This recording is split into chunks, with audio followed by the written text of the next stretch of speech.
What I love about the Sunshine Coast is the healthy, clean living. We have this wonderful lifestyle built around that. We're more relaxed, a little bit more casual, no tie here.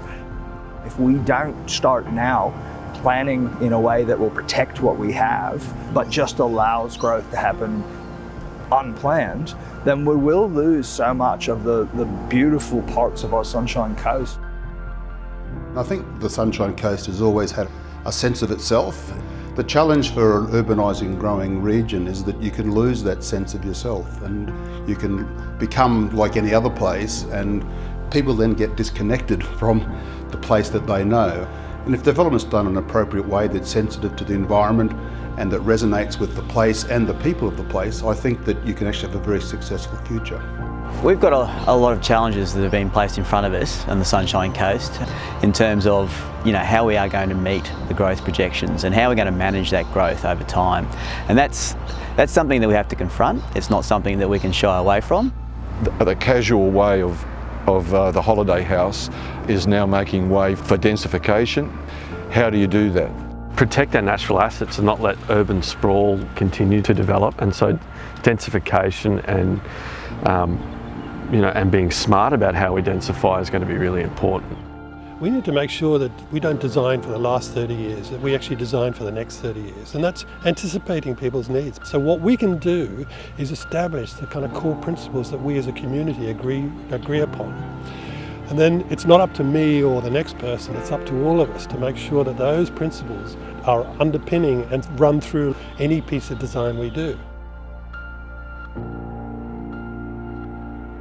Good design ensures competing issues can be considered holistically, and that our parks, streets and buildings reflect the values that our communities hold dear. Good design is essential to ensure our future communities are both livable and lovable.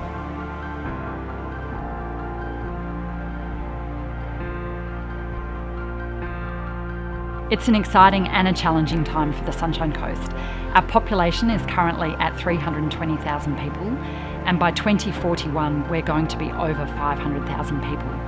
And that means that there's a lot of change coming, and this project is really about shaping that change. Council has tasked the Design and Placemaking branch to develop a Sunshine Coast design strategy. The strategy will identify the natural and built characteristics of the Sunshine Coast that we all hold dear. Those things that we want to see protected and enhanced in future built form. This is for anyone creating, influencing or funding design. It's really important that this strategy reflects what is important for the Sunshine Coast. And in order to do that, we had to ask our stakeholders and our community what they really value, what they cherish about this place. We have undertaken a very rigorous engagement process to develop a set of values and principles to guide design and inspire future projects on the Sunshine Coast. Whether you're new to the Sunshine Coast or you've been here forever, this book is a really good conversation starter with everybody that's involved in the whole design process.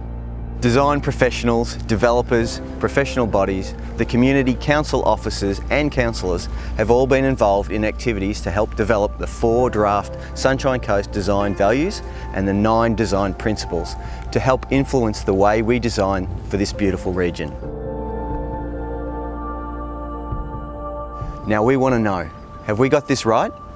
Please go to Council's webpage, have your say, fill out the survey, we'd love to hear from you.